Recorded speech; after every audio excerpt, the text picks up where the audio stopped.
जय संविधान, जय भीम, महात्मा गांधी की जय, गोडसे मुर्दाबाद।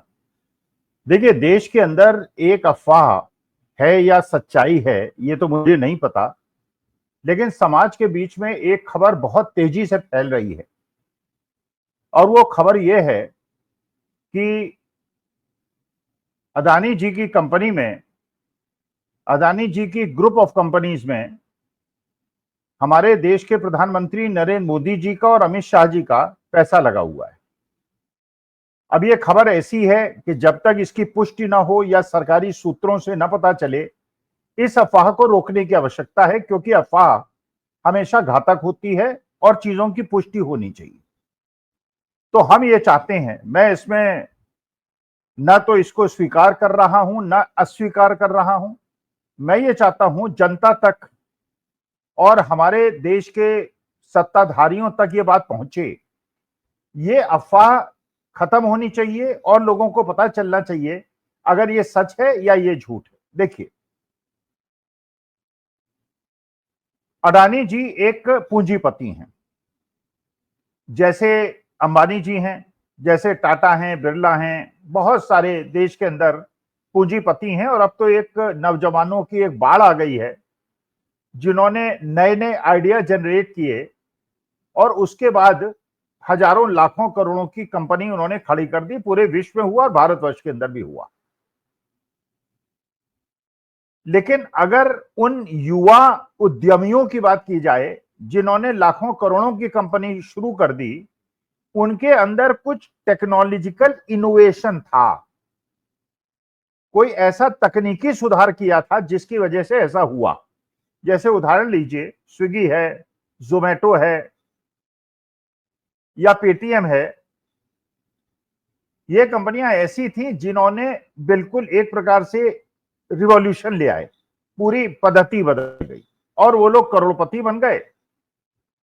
पब्लिक इशू लेके आए, देश की जनता से पैसा जुटाया और उनके भी शेयर कई गुने बढ़ गए और जनता को भी बहुत ज्यादा फायदा हुआ। लेकिन कुछ तकनीकी भिन्नता थी। लेकिन अगर आप अडानी जी की कंपनियों को देखेंगे, क्योंकि लोगों को आश्चर्य हो रहा है, क्यों हो रहा है? वो इसलिए हो रहा है शायद कि अडानी जी 2014 के पहले हमारे देश के बड़े बड़े पूंजीपतियों में कहीं उनका नामो निशान नहीं था। और उनकी जो बेसिकली इंडस्ट्रीज हैं वो ऐसी इंडस्ट्रीज हैं जो किसी प्रकार के आधुनिकीकरण, तकनीकी उन्नति या ऐसी किसी चीज पे नहीं है जिससे लगे कि उन्होंने कोई ऐसा नया सुधार किया है या नई तकनीकी खोज की है जिसकी वजह से इतना पैसा वो कमाए। लेकिन 2014 के बाद लगातार उनकी संपत्ति बढ़ती गई और ये स्थिति आ गई कि विश्व के दूसरे तीसरे सबसे बड़े पूंजीपति वो बन गए।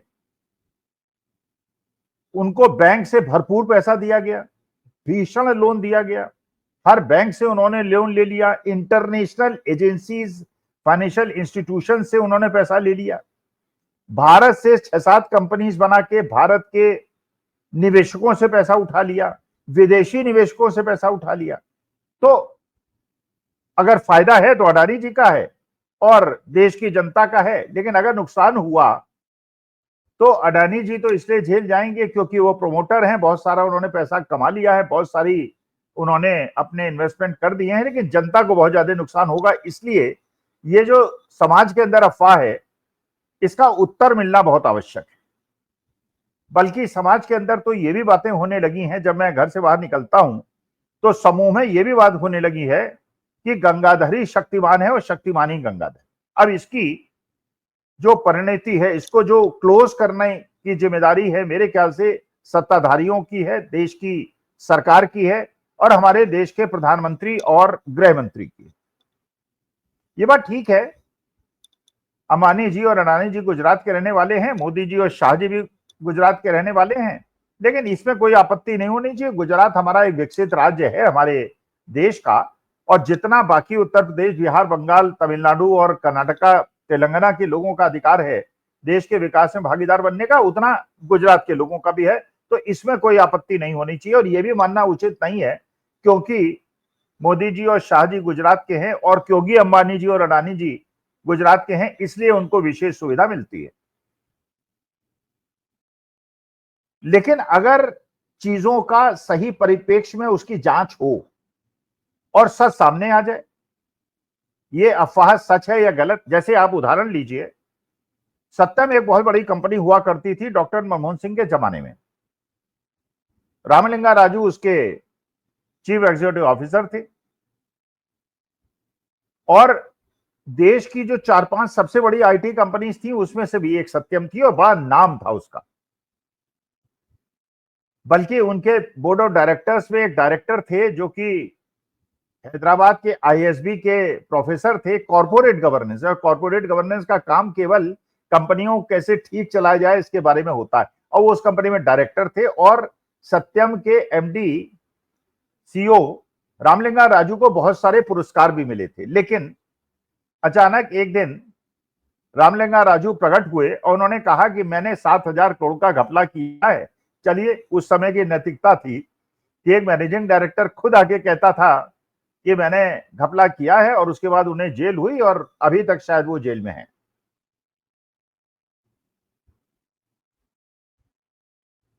लेकिन सरकार ने उस समय क्या किया? सरकार का क्या उत्तर? क्योंकि अब उस समय तो आरोप ये कोई नहीं लगा सकता था कि डॉक्टर मनमोहन सिंह का या चिदम्बरम साहब का या प्रणब मुखर्जी का कोई संबंध है रामलिंगा राजू से, इसलिए रामलिंगा राजू को जेल जाना पड़ा। जांच हुई, ऑडिटर्स वगैरह को भी परेशानी हुई, उनको भी जेल जाना पड़ा। और उसके बाद देखिए सरकार ने कितनी खूबसूरती से काम किया, राष्ट्र हित को भी साधा, बैंक और फाइनेंशियल इंस्टीट्यूशंस का भी नुकसान नहीं हुआ, कंज्यूमर्स और कस्टमर्स का भी नुकसान नहीं हुआ, एम्प्लॉइज का भी नुकसान नहीं हुआ, और विदेशी निवेशकों का भी नुकसान नहीं हुआ। क्योंकि सत्यम एक ऐसी कंपनी थी जिसमें बहुत बड़ी कंपनी थी, बहुत सारा पैसा लगा हुआ था, देश के निवेशकों का भी लगा हुआ था। अगर कंपनी को नुकसान होता या कंपनी बंद होती तो निवेशकों के लाखों करोड़ों रुपए डूब जाते। विदेशी निवेशकों का भी नुकसान ही केवल नहीं होता, बल्कि हमारे देश की छवि भी खराब होती। कंपनी बंद होती, एम्प्लॉइज को भी नुकसान होता, वो दूसरी कंपनी में तो उनको नौकरी इतनी आसानी सबको न मिलती, बहुत सारे लोगों का नुकसान होता। और आप जानते हैं जब इस प्रकार से कोई कंपनी सिक होती है तो सरकार और फाइनेंशियल इंस्टीट्यूशन के पास केवल 2 तरीके होते हैं उसको ठीक करने के। पहला तो यह है कि उसके एसेट्स को टेक ओवर कर ले, जैसे विजय माल्या के केस में या नीरव मोदी और मेहुल चोकसी के केस में एसेट्स को टेक ओवर कर लिया गया।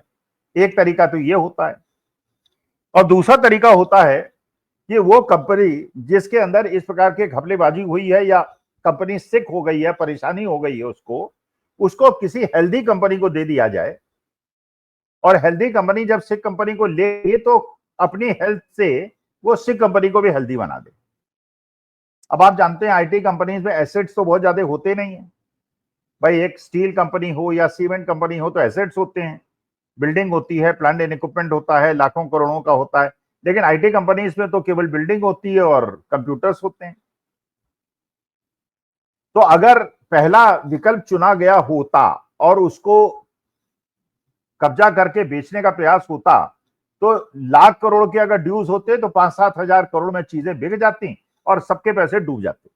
जो विजय माल्या और नीरव मोदी, मेहुल चोकसी के केसेस में होने की संभावना है। जो आपने एसेट्स टेक ओवर किए हैं, जब उन्हें बेचने निकलेंगे तो पता चलेगा वो एसेट्स की वो कीमत ही नहीं है जो कीमत आपने आकी।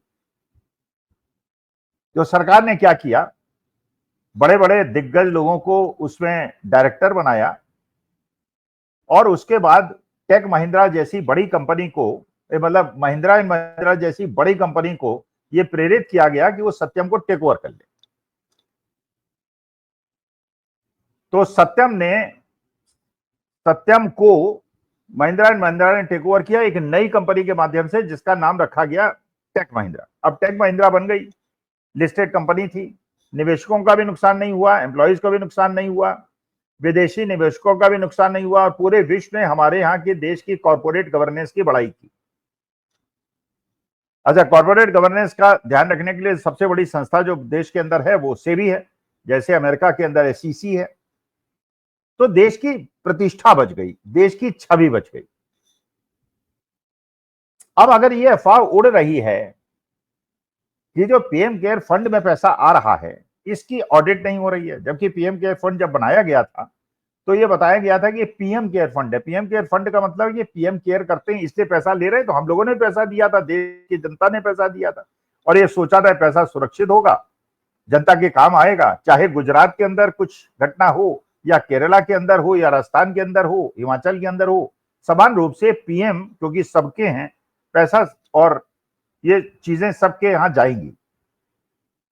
लेकिन बाद में पता चला कि पीएम केयर फंड में तो ऑडिट ही नहीं होगा, ये तो पर्सनल और प्राइवेट फंड है। अब इस पैसे कहां से आए, किसके आए, कहां गए, इसका कोई उपयोग का वो नहीं है, तो पैसे का रहस्य बन गया। चुनावी बॉन्ड के बारे में आपको पता ही है, सुप्रीम कोर्ट ने निर्णय दे दिया था, असंवैधानिक है, गैर कानूनी है, लेकिन पैसा उन्हीं के पास रहेगा जिनके पास पैसा दिया गया था। अच्छा, ये भी खबरें आई कि साहब जो पैसा लिया गया था उसके बदले ठेके दिए गए थे, उसके बदले वैक्सीन का ठेका दिया गया था, वैक्सीन ठुकवा के उसकी बहुत ज्यादा शोहरत कराई गई थी, लेकिन बाद में पता चला उसमें भी चुनावी बॉन्ड का मसला था। अभी एक नया केस आया कि मुंबई के अंदर जो ठाणे से मुंबई के बीच में एलिवेटेड रोड बननी थी, उसमें MMDRDA ने जो ठेके दिए वो LNT के 3100 करोड़ कम कोट करने के बावजूद मेगा इंजीनियरिंग को दे दिए, क्योंकि मेगा इंजीनियरिंग ने चुनावी बॉन्ड में पैसा दिया था और LNT हाईकोर्ट गई, रिजेक्ट हो गया, सुप्रीम कोर्ट गई और उस पर रोक लग गई। लेकिन ऐसा हो क्यों रहा है? चुनावी बॉन्ड का, पीएम केयर फंड का और ठेकों का क्या अंतर संबंध है? अगर किसी का पैसा किसी कंपनी में नहीं लगा है तो इसकी स्पष्टीकरण होना चाहिए। अच्छा, ये बात देखिए, सबको पता है, आपको भी पता है, मुझे भी पता है, पुष्टि नहीं है, लेकिन एक अफवाहें तो हमेशा रहती है किस कंपनी का पैसा, किस राजनेता का पैसा किस कंपनी में लगा है। अगर राजनेता कंपनी में पैसा लगाते क्यों हैं? वो इसलिए लगाते हैं जो ब्लैक मनी कमाते हैं, जो घूस लेते हैं, जो ऊपरी आमदनी करते हैं, या सरकारी अफसर हैं जो ऊपरी आमदनी करते हैं, घूस लेते हैं, वो इन कंपनियों में लगा देते हैं। कंपनियों में प्रॉफिट होता है, उनको फायदा पहुंचाते हैं, उनको राजनीतिक प्रभाव का लाभ पहुंचाते हैं और उसके बाद जब उन्हें आवश्यकता होती है पैसे को ले लेते हैं। या चुनावी माहौल में जब चुनावी बॉन्ड के प्रतिफल की आवश्यकता होती है या चुनावी प्रचार के लिए पैसे की आवश्यकता होती है, तो सत्ता पक्ष को या उस पक्ष को मिल जाता है जिसने उसको सुविधा दिलाई थी। तो बेसिकली ये छोटे मोटे तौर पर हर जगह कहा जाता है कि शक्तिमान ही गंगाधर है, वो गंगाधर ही शक्तिमान है। लेकिन अब ये अडानी जी के मसले में आप अगर नोट करें कि उनका टैक्स कितना देते हैं, ये बात सही है कि विश्व के तीसरे चौथे सबसे बड़े पूंजीपति वो हैं, लेकिन टैक्स कितना देते हैं? टैक्स सबसे कम देते हैं। भले उनसे ज्यादा बहुत सारी कंपनियां देश की हैं जो टैक्स ज्यादा देती हैं, देश को इनकम टैक्स ज्यादा देती हैं, लेकिन कंपनी छोटी है।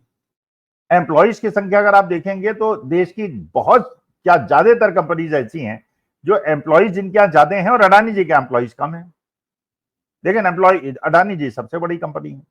अच्छा, अडानी जी के जो एसेट्स हैं ज्यादातर वो हैं जो कि सरकारी एसेट्स हैं जो उनको दिए गए हैं, एयरपोर्ट्स हैं, बंदरगाह हैं, और उसमें कोई टेक्नोलॉजिकल इनोवेशन नहीं है, नई तकनीकी आधुनिक भारत की झलक नहीं मिलती, इनोवेशन की झलक नहीं मिलती।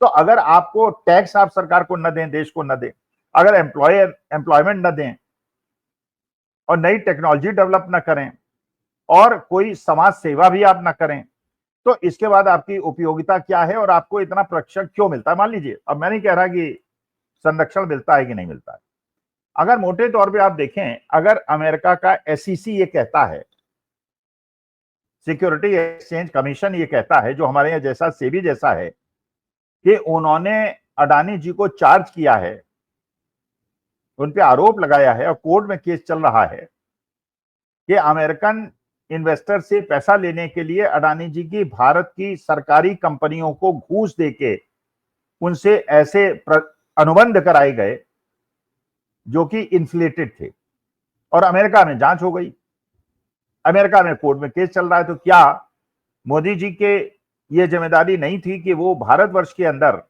सेबी को, CBI को और ED को ये कहें कि जिन भारतीय बड़ी बड़ी पब्लिक सेक्टर कंपनीज के MDs ने घूस ली है अडानी जी से, उन पे भी केस नहीं हुआ? जब हिंडनबर्ग का आरोप लगा कि साहब इसके अंदर जो 100 रुपए लगे हैं अगर, और सेबी का रूल है 100 रुपए अगर टोटल कंपनी में लगे हुए हैं तो उसमें 75 रुपए से ज्यादा प्रमोटर के नहीं होने चाहिए और 25 से कम नहीं होने चाहिए। लेकिन हिंडनबर्ग ने आरोप लगाया कि इसमें पैसा जो है वो शेल कंपनीज के माध्यम से 75% से ज्यादा लगा। क्या इसकी जांच नहीं होनी चाहिए? अभी जैसे नया नया वाकया है कि इनको ने 5,000 करोड़ का बॉन्ड इशू किया। अच्छा, बॉन्ड में जनता से रिस्पांस नहीं मिला, जनता ने पैसा नहीं लगाया, तो इसमें एलआईसी ने पूरा का पूरा 5,000 करोड़ एलआईसी ने लगा दिया। एलआईसी में हमारा आपका पैसा।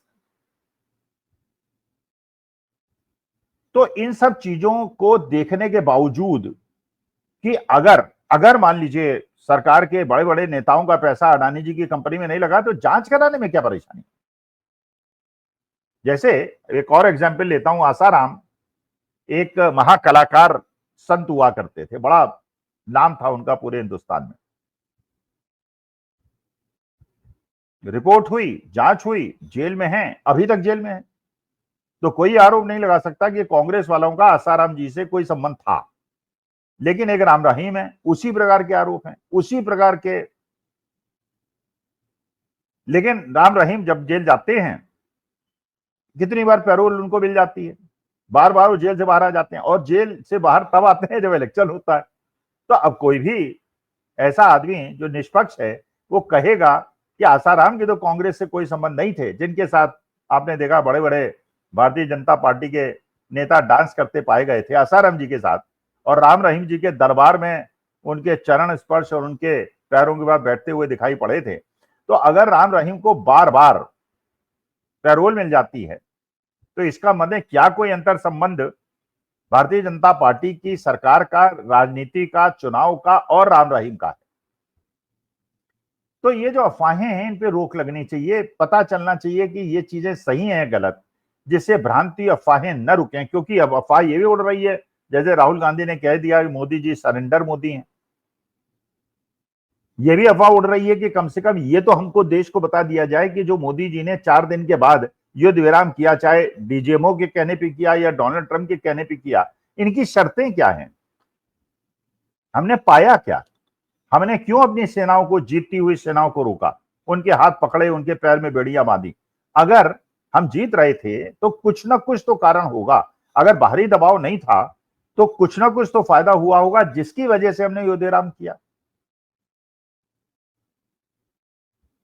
वरना अफवाहें उड़ती रहेंगी और गलतफहमियां फैलती रहेंगी। तो मेरा निवेदन यह है कि ये जो अफवाहें बहुत तेजी से फैल रही हैं समाज के बीच में कि अडानी जी के कंपनी में मोदी जी का और शाह जी का पैसा लगा हुआ है, ये समाज के लिए उचित नहीं है, देश के स्थिति के लिए इसलिए उचित नहीं है कि अगर कहीं कल अडानी जी पे गलती पकड़ी गई और कोई मामला अमेरिका के अंदर फंस गया तो न हमारे देश के बैंकों का दिवाला निकल जाएगा, बल्कि देश के करोड़ों लाखों लोगों का नुकसान हो जाएगा। तो अफवाहों को रोकने के लिए अगर एक विस्तृत जांच हो जाए, क्योंकि अगर देखिए आदमी निर्दोष है, अगर उसने कोई गलती नहीं की है और कोई इस प्रकार के आपसी अंतर संबंध नहीं है, तो जांच कराने में देश को क्या परेशानी है, मोदी जी और शाह जी को क्या परेशानी है? तो मैं तो निवेदन करूंगा मोदी जी और शाह जी से कि जांच कराएं, एक व्हाइट पेपर निकालें और उसके बाद डंके की चोट पे अडानी जी को विश्व का सबसे बड़ा पूंजीपति बनाया जाए। लेकिन अगर वो दोषी